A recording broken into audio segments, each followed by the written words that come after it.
Bom dia, família! Uma excelente terça-feira, um dia abençoado para todos nós. Família, vou começar esse vídeo te falando o seguinte: Marcelo Santana, 1, 2, 3, Pedrinho, 0.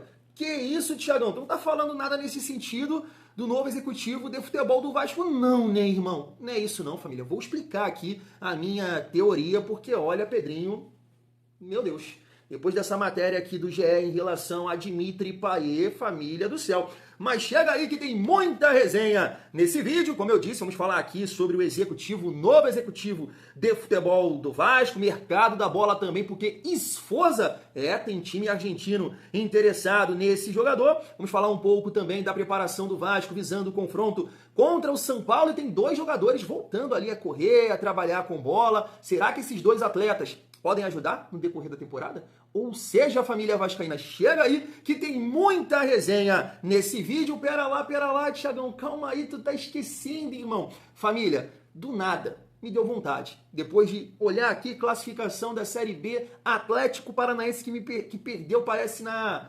segunda-feira, se eu não me engano. Olhei para a classificação a 4 pontos da Série C, do Z4. Poxa, eu acho que eu tenho todo o direito aqui, nesse vídeo, rápido, é bem rápido, tirar uma gargalhada sua. É para começar bem o seu dia, Capelanes ali revoltado, que pode cair para a Série C, e eu nem preciso te explicar o motivo disso.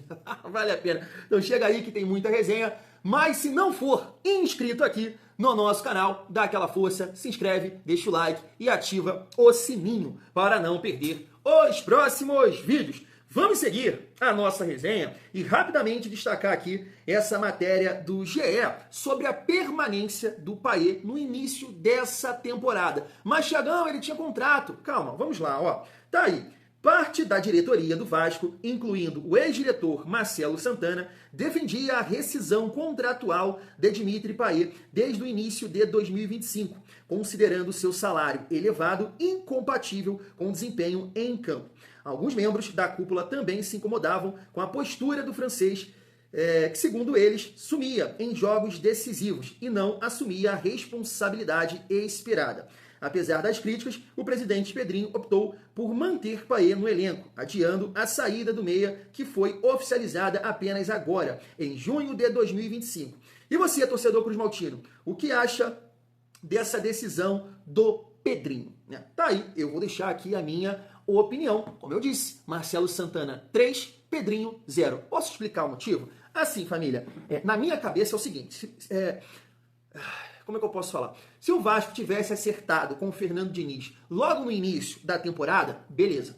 Eu até concordaria aqui com essa visão do Pedrinho, porque por entender que o Diniz tem a capacidade de tirar um algo a mais do Payet. Agora, já que era o Carille, que não tem nada a ver, né, com o Payet, estilo de jogo, é um time reativo, né, por mais que o Carille na coletiva foi falar que ia ser um time de propor o jogo, a gente sabe que ele não tem essa capacidade e tá tudo bem. Carille também é um profissional que, dependendo do time, da equipe, vai ajustar defensivamente. Não aconteceu no Vasco, mas sabe, não tem encaixe Carille e Payet. E por tudo, né, que o Payet produziu em 2024, não tem cabimento. E veja bem, eu não estou falando depois do resultado, depois de tudo que aconteceu. Se você pegar aqui os meus vídeos, eu deixava bem claro o seguinte: na minha visão, a melhor saída é acabar o casamento aqui, no final do ano. Agora, vai permanecer com ele até a metade do ano? Tenta aí um acordo, né? Tenta um acordo, reduzindo bem esse salário e leva até o final do ano. Porque, de repente, o time encaixa, né? Ele sempre entrando ali no lugar do Felipe Coutinho, ou dependendo melhor que o Felipe Coutinho assumir, né, a vaga de titular, não vai sair na metade do ano, vai continuar, beleza? Mas a melhor decisão é encerrar o contrato, porque, veja bem, um time numa dificuldade financeira que se encontra nesse momento, e acredito que se você tem um planejamento lá, no início do ano você já fica, né, tem que olhar para isso tudo. Como é que pode, família? Vê aí, veja bem, me ajuda, eu não sou muito bom em matemática. O Vasco, nesse período, bobo, já gastou o quê?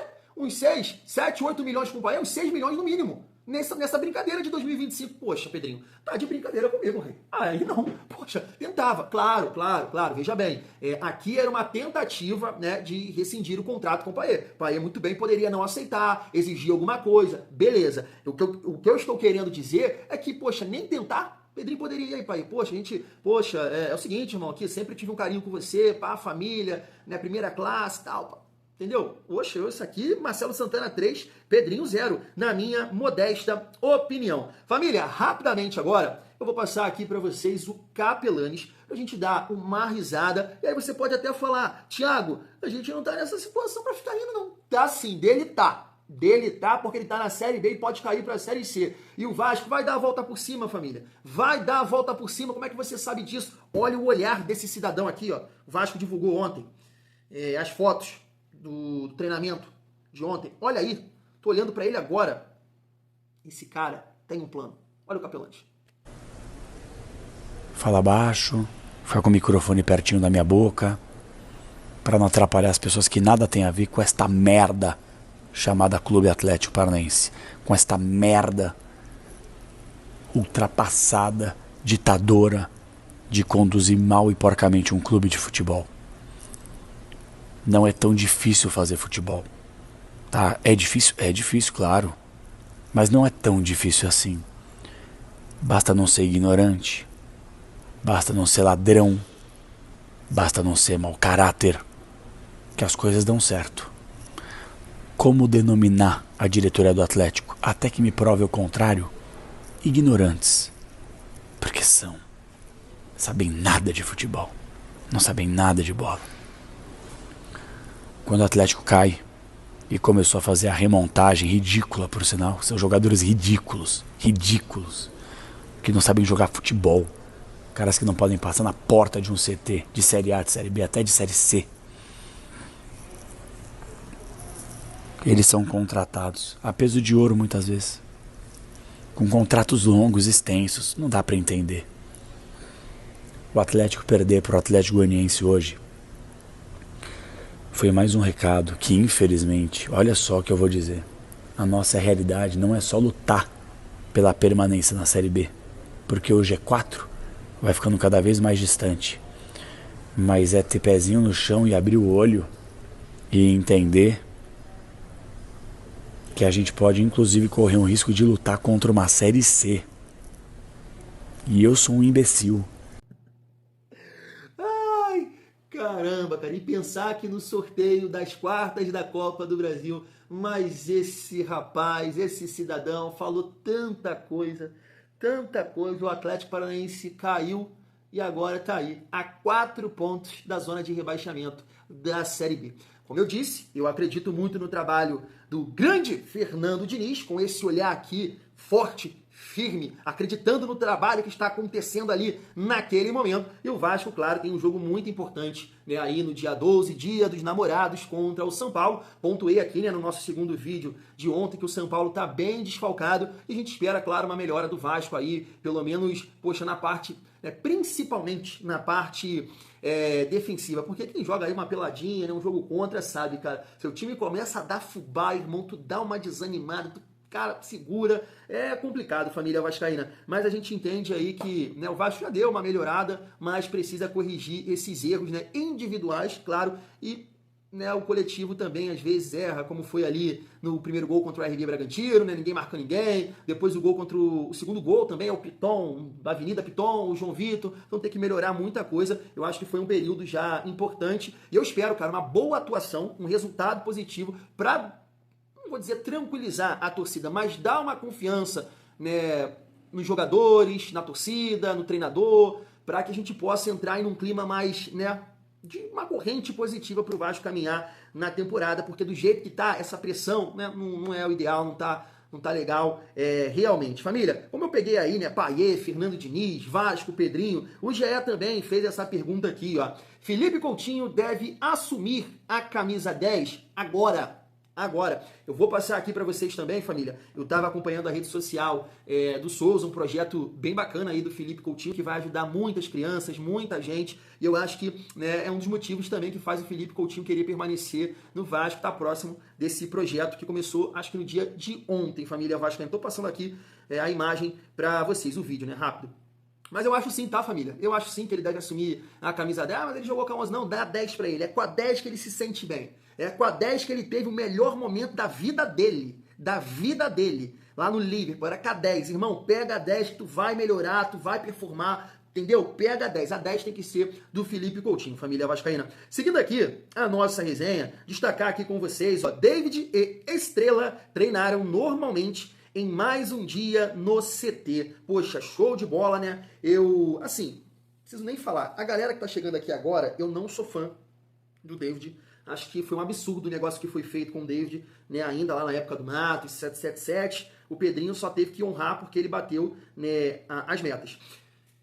Mas entendo que o David, cara, pode contribuir, pode ajudar. Se ele, né, manter ali o nível de atuação do ano passado, ele pode ajudar até pelas opções, né? É um jogador que tem um estilo diferente do Nuno, né? Porque o David estava jogando na ponta esquerda no ano passado, né? Um cara que consegue fazer um pivô, abrir a capa do Batman. Eu não gosto muito dele, mas entendo que dentro das opções é um jogador que, como eu disse, repetindo o nível de 2024, acho que pode contribuir. E é um cara que, ao que parece, está se dedicando bastante, né, nessa lesão aí, para recuperar o mais rápido possível. Então já está no campo, correndo, trabalhando com bola, né? Parabéns aí ao David e vamos aguardar. Em relação ao Estrela, né, é um jogador que tem uma questão física, né? Dá para dizer que ele é frágil, espero que ele tenha uma sequência, porque tem talento, né? Tem recurso. Eu sei que é uma amostra pequena no profissional, já que ele teve uma boa partida, uma excelente partida, na verdade, ali contra o São Paulo, marcando inclusive um gol, e aí ele joga contra o Bahia, é isso mesmo, né? O Vasco até perde aquela partida, a arbitragem acabou contribuindo, que foi a expulsão do David, absurda.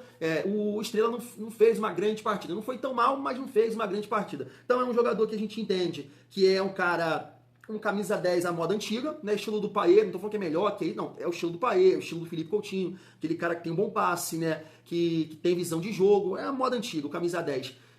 Mais novo, né? Tem mais dinâmica, então pode ser um cara aí para o futuro ajudar o Vasco. Eu acho também que tem um encaixe com o trabalho do Fernando Diniz, com o estilo do Fernando Diniz, porque tem recurso, tem refino, tem qualidade. Então vamos torcer para que esses dois possam voltar e nos ajudar, família vascaína. Seguindo aqui, para a gente falar sobre o Sforza e destacar essa matéria que vem, né, diretamente da Argentina. Tá aí, ó.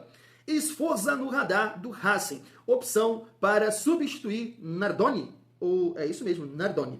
O volante Juan Sforza do Vasco está na mira do Racing da Argentina como possível substituto de Juan Nardoni. Caso meia de 22 anos deixe o clube de Avellaneda, Sforza, de 23 anos, chegou ao Vasco em fevereiro de 2024, vindo do Newell's Old Boys, e tem se destacado pela versatilidade e liderança no meio-campo cruz-maltino. Sua possível transferência seria um reforço de peso para o Racing, mas depende da saída de Nardoni, que tem contrato até 2027 e atrai interesse de clubes como Santos. O Vasco, que enfrenta uma dívida com o Newell's Old Boys pela transferência de Sforza, incluída na recuperação judicial, pode negociar o jogador para aliviar as finanças. Tá aí. Assim, e aqui a página perguntando, e aí, torcedor, né, o que se faria?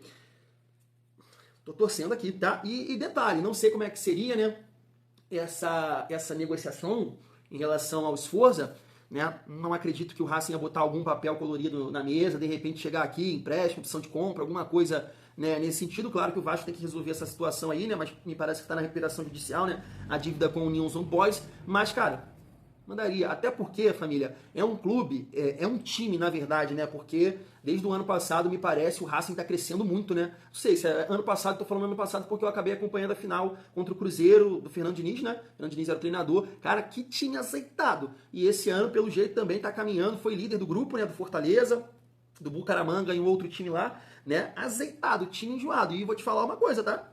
É um time que pode complicar aí pros brasileiros na Libertadores. Então acho que é um time que está encaixado, está ajeitado. De repente o Sforza indo para lá poderia, né, ajudar, contribuir, aparecer mais do que está aparecendo aqui no Vasco, porque aqui ele não está jogando, né?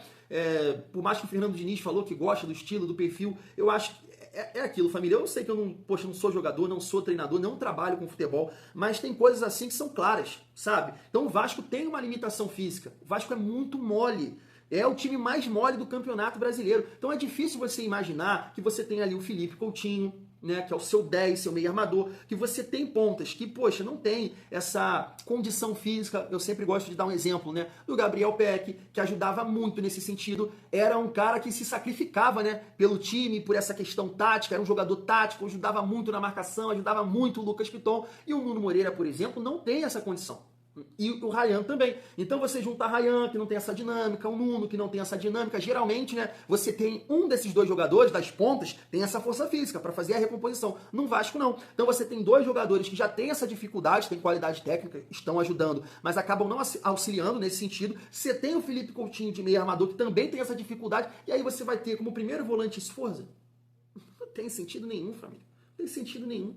Aí quem sofre é a defesa, que já é limitada, sabe? Então, tendo a possibilidade, sendo interessante para o Vasco, é claro, dá para dar o jogador, facilitar para o Racing, nada disso. Mas sendo interessante para o Vasco, de repente, né, é uma emprestar ele ou vender que seja para o Racing, porque é um time que está mais encaixado e de repente ele pode, né, contribuir na terra dele. Eu acho interessante, família vascaína. E para finalizar o nosso vídeo, vamos falar sobre o novo executivo de futebol. E logo mais já tem conteúdo, de repente eu vou gravar até agora, família vascaína, porque eu estava assistindo algumas coisas aí que me chamaram a atenção de alguns influenciadores do Vasco falando desse profissional. Que a pauta já estava feita aqui, eu falei, não vou mudar, mas daqui a pouco tá subindo aí um outro vídeo pra gente falar também sobre o mercado da bola e tudo mais. Mas tá aqui, uma postagem do Vasco, vamos lá, ó. O Vasco da Gama informa que Admar Lopes é o novo diretor executivo de futebol. Com uma carreira internacional sólida e passagens por clubes tradicionais europeus, o profissional português chega para comandar o departamento de futebol do Vasco, trazendo uma abordagem moderna, estratégica e integrada para fortalecer a área. Admar Lopes desenvolveu sua trajetória em mercados competitivos, tendo atuado em equipes como Porto, Mônaco, Lille, com forte ênfase na identificação de talentos e na coordenação de processos de scouting.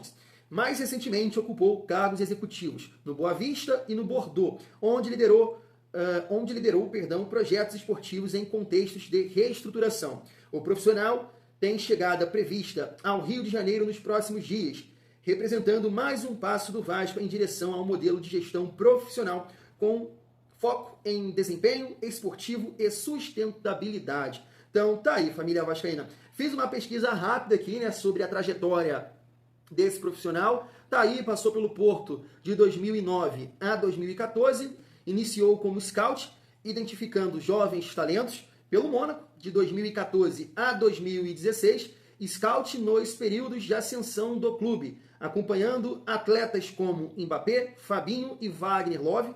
No Lille, de 2017 a 2020, subiu para coordenador de scout, com autonomia para trazer promessas. Trouxe o goleiro Léo Jardim, do Rio Ave, contribuiu para o elenco que venceu a Ligue 1 em 2021, com desempenho notável.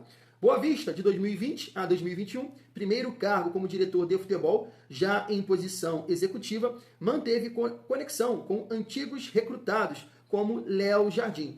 E vale a gente pontuar aqui, família, que ele fez parte também de vendas aqui interessantes, né, do Lille, como o Thiago Mendes, ele que ajudou na contratação, aquele volante que jogou no Goiás, São Paulo, também do Rafael Leão, né, que atualmente está lá no Milan. Passou pelo Bordeaux, né, de 2021 a 2024, né, assumiu o papel de diretor-geral de futebol, sendo sua primeira experiência consolidada em clube-empresa. Fecha o ciclo na Europa antes de ser contratado pelo Vasco em 2025.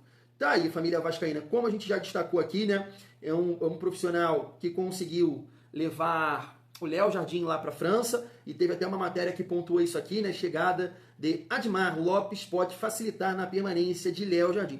Eu acredito que não, eu acho que o Léo Jardim já está, né, com pensamento focado, já não deve, né, mudar em relação a isso e vai concretizar a sua saída do Vasco. Fica muito difícil, né, família, falar aqui desse profissional. Eu, pelo menos, não tenho conhecimento, né, de contratações, de investimento, de papel colorido, desse olhar de buscar, né, jogadores, né, custo-benefício, de achar algum jogador em determinada liga, país e tudo mais. Né, tem aqui esses jogadores que a gente está citando aqui, como, né, o Léo Jardim. Eu sei que ele estava numa situação difícil lá na Bordeaux, né, na 4ª divisão, não por uma questão que aconteceu dentro de campo, né, o Bordeaux me parece que faliu, assim como o Brescia, sei lá, da Itália, que vai também para a 4ª divisão da Itália. Eu acho que alguma coisa nesse sentido, vocês me corrijam aí se eu tiver errado, mas assim, eu acho que essa experiência dele, né, ao longo da carreira, como scout, coordenador e tudo mais, né, vivenciando esse mundo de análise e tudo mais, de mercado, é importante, né, para esse momento. Claro que